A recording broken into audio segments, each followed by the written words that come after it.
Hello, everyone, and welcome to another episode of Straight Fire Picks. Best bets for NFL Week 12 on Sunday, November 28th, 2021. My name is Steve. We're going to have 4 picks here for you today. I think are great value bets for this NFL Sunday slate. As always, just want to thank you all for your continued support in the channel. If you are new to the channel here today, please be sure to hit that like and subscribe button. Always appreciate that. We're trying to hit 925 subscribers here by the end of the week, so appreciate your help out with that. Be sure to check out our Discord server. It's a great place to connect with our community. I'll have a link in the comment section and in the description of that. Be sure to also put your favorite pick down below in the comment section. If you'd like your pick included in our comment capper section, just be sure to put a star or an asterisk next to your pick, and we'll include it in the video if it hits. Getting right into the results from the previous week. So for our comment cappers, we had a couple really good ones here in the chat. We had Gotta Get the Bag once again hitting in the chat, calling the under 47.5 points in the Cardinals game. Was able to cash that one relatively easily there.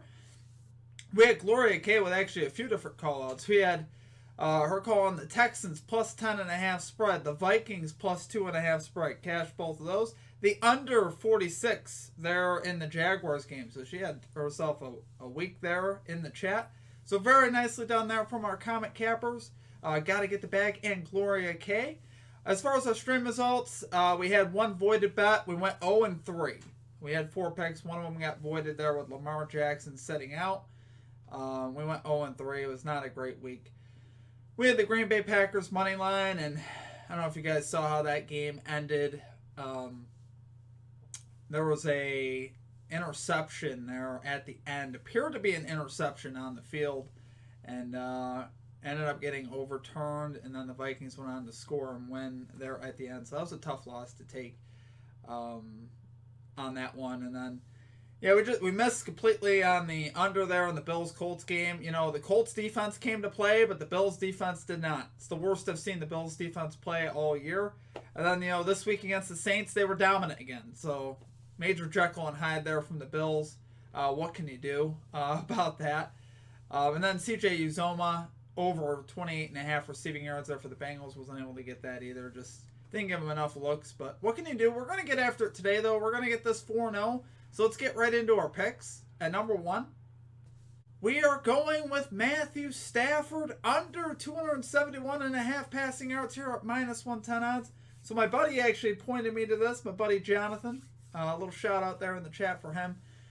He pointed me toward this, and once I heard the line, I was like, man, without even really looking too far, I already started liking it. And then when you do the research, there's a lot of good things that you'd like. The weather here in Green Bay is going to be 32 degrees at 4 p.m. or at 4:30 when this game starts, and only getting colder. So what does that mean? That means typically in cold weather in Green Bay, you're not going to be airing it out in the cold. It's just not a typical thing you do.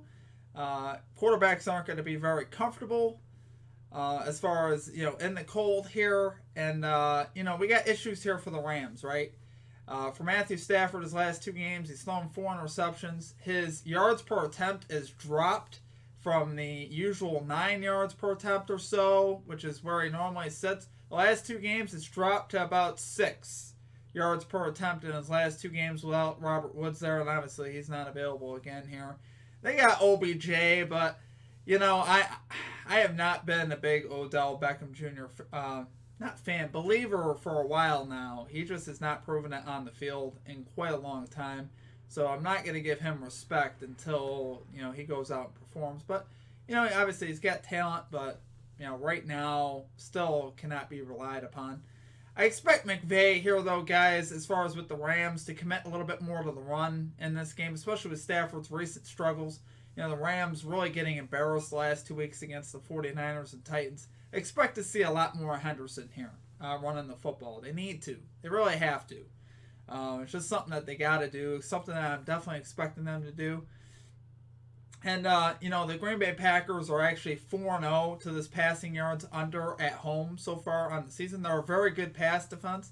So there's no reason for Stafford to get into, where he's just gunning it all over the place. I just don't see that happening. Packers rank 7th best against the pass. Last week they did struggle against Minnesota a little bit. Kirk Cousins had himself a game.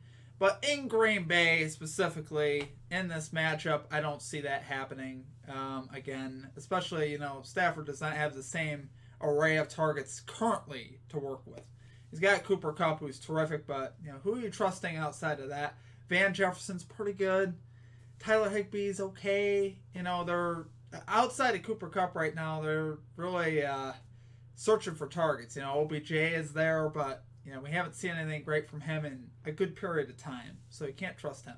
So anyway, guys, I love it there for our number one pick, Matthew Stafford, under 271.5 passing yards here for the Rams at -110 odds. Okay, and at number 2, we are going with the Indianapolis Colts, plus 3.5 spread here versus the Tampa Bay Buccaneers at -118 odds.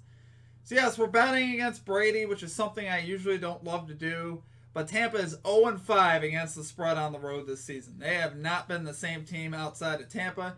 You saw them lose a couple weeks ago to Washington on the road. They lost the week before that to the Saints. And, it's not like the Saints are loaded with talent right now, or Washington. Not great teams. Playing an Indianapolis team here that's actually pretty hot. Indianapolis has won 6 of 8 overall. They've won 3 of the last 4 at home. They're 3-3 against the spread at home, but obviously they've improved here as the season's gone on. Jonathan Taylor, honestly, if we're being honest, if they were being objective about Jonathan Taylor, he's making an MVP bid. He deserves to be in the conversation with the way he's performing. You can't deny it. Now, I know running backs struggle to get the recognition. They usually are not the guys that are going to win MVP, and it's kind of unfortunate to me. Because I think Jonathan Taylor's name deserves to be in that MVP bid. He has been phenomenal here recently, leading the league in rushing, and he had 5 touchdowns last week against the Bills. Did not see that coming. But overall, the Colts are 11th in scoring defense. They're 5th in scoring offense. So, like I said, they've really turned it up here notch. Carson Wentz has looked really solid, honestly, all year. He's having a really solid season here for the Colts. Great pickup there in the offseason. Frank Wright and Carson Wentz have really found the magic that they had there in Philly, and they look really good. On the road for Tom Brady, he's thrown 5 interceptions in his last 3 road starts, so he's really been struggling. And, even when they played the Giants on Monday night, Tampa won by 20, but I was still looking at the game being like, they won by 20 against a really bad team. There was anything special that Tampa was doing there on Monday night. They kind of coasted through that game, but they're not going to be able to coast here against the Colts at all. I think the Colts are going to come ready to play. This is going to be a close game. And I believe it could come down to a field goal. And if it does, we cash either way. But honestly, I see the Colts here taking this one at home. I think they have a great shot to win this game. But it should come down to the last possession. Brady's going to be there at the end. But I love it there for our number 2 pick. Indianapolis Colts plus 3.5 spread here versus the Tampa Bay Bucks at -118 odds. Okay, and at number 3, we are going with Christian McCaffrey over 5.5 receptions here for the Carolina Panthers at -110 odds. So coming into this game, McCaffrey has 17 catches in his last 2 games. He has been obviously on fire. He's 3-1 on the season in full game action with the hook. So in his one loss there, he had a hook where he had 5 catches. I went back and looked at his game history. Obviously, the game he got injured there against the Texans. We're not going to count that because it's not a full game. His first game, also back from injury, we don't count because he only played 29 snaps that game. So when he's playing 40-plus snaps, which he has the last 2 weeks, he played 44 snaps in Week 10, 46 in Week 11. He has cashed this with ease with 10 and 7 catches. So, and he's going to be a great safety outlet here for Cam Newton. Cam Newton returning to the field, honestly has looked pretty solid. We've seen some really good things from Cam so far. So, it's been kind of refreshing to see, and I'm happy for him. I love seeing the success there at Cam. But having a guy like McCaffrey is such a luxury here for Cam Newton. He's definitely going to rely on him getting back into the flow. This will help him get into rhythm as well. And the matchup is pretty solid. Dolphins are 16th in receptions allowed to running backs, so that's solid.